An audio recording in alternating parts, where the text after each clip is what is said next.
Bitcoin is a bidirectional portal linking the real and the virtual. Another sentence that makes it sound crazy.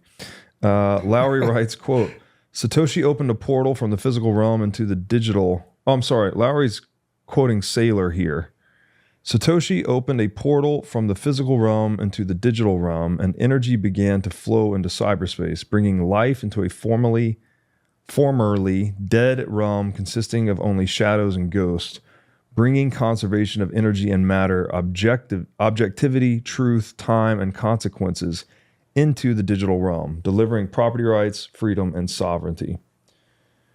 And then Lowry's explanation in the book goes, Bitcoin appears to be bridging our shared objective physical reality to virtual reality by turning the planet itself into a computer, which can be programmed and plugged back into the internet.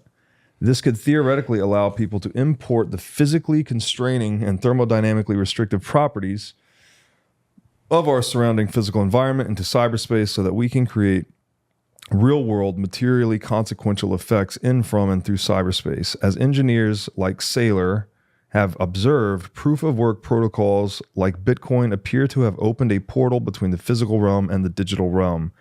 In so doing, these protocols appear to be importing properties from one reality to the other in a manner that people apparently didn't think was possible, unquote. And here we have a diagram, which harkens back to one he shared earlier in the book that you mentioned, right? About hunters and gatherers. Yeah. So this is what we might say is how we perceive objective reality when we also have cyberspace as an internal metaphor for how we're viewing objective reality. So the initial point for Lowry is that how we view the objective physical world is always influenced and intermixed with our abstract beliefs about the world. And we talked about that earlier. And so it's just that idea. If that diagram in the book just replaced this network of computers with the human brain, and the Earth wouldn't have the plug in there, it would just be the Earth. So this is then expanding that idea. And we were also just talking about this with Bitcoin as a world computer, that maybe some of the characteristics of the objective physical world, the input in the form of energy from across the world in an increasing amount of energy, is going to have some impact on the way that cyberspace is structured, making bits provably costly.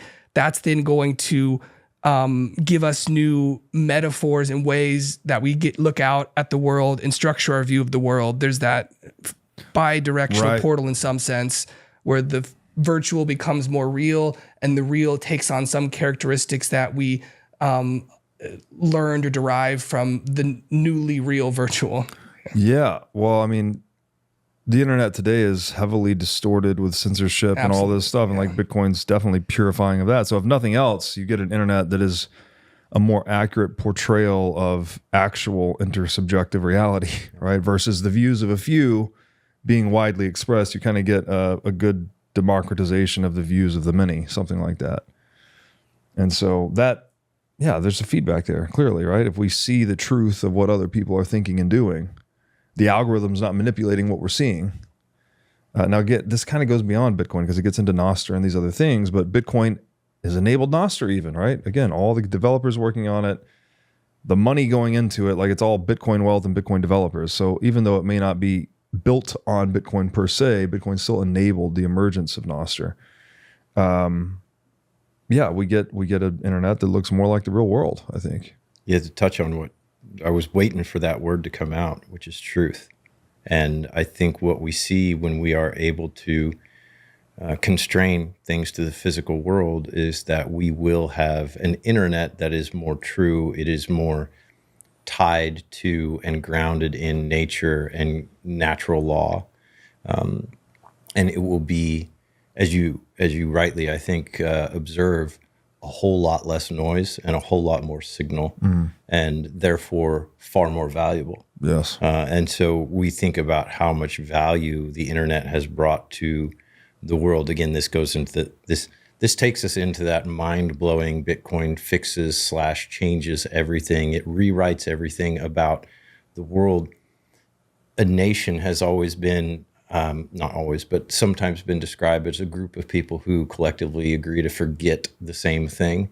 And so you leave truth that could be useful, because we think about the fourth turning. The fourth turning always occurs because that fourth generation has forgotten the lessons of the first. And we'll be able to take those truths further and hopefully indefinitely into the future with us, such that we aren't continuously relearning the same things and suffering the same tragedies. Yeah, an immutable record of history that can't be rewritten by the victors of warfare. You know, it's Yeah. The only thing I would add to that, Bitcoin as a world computer, as a bidirectional portal, will, as you mentioned, Robert, I think you're dead on, like help us verify our intersubjective reality and make sure that it's not corrupted by what occurs in cyberspace that is not moored to reality. It also feeds back into the real world in that we begin to harness stranded energy. We begin to develop sources of clean energy. New energy technology is developed in response to both of these things. And so innovation occurs in the real world. Infrastructure is built out in relation to Bitcoin mining and the increase of value of that. So that's a great point. Yeah, it's an amplifier to human ingenuity in a way. Obviously, like if the quicker and more efficiently we can discover truth, well, the quicker we can get back to building stuff, right? If we're trying to sort through all the bullshit to figure out what's true, well, that's inefficient, basically. That's economically wasteful. So, thanks for watching. If you enjoyed this episode, click here to find more just like it, and here to find our most recent episode.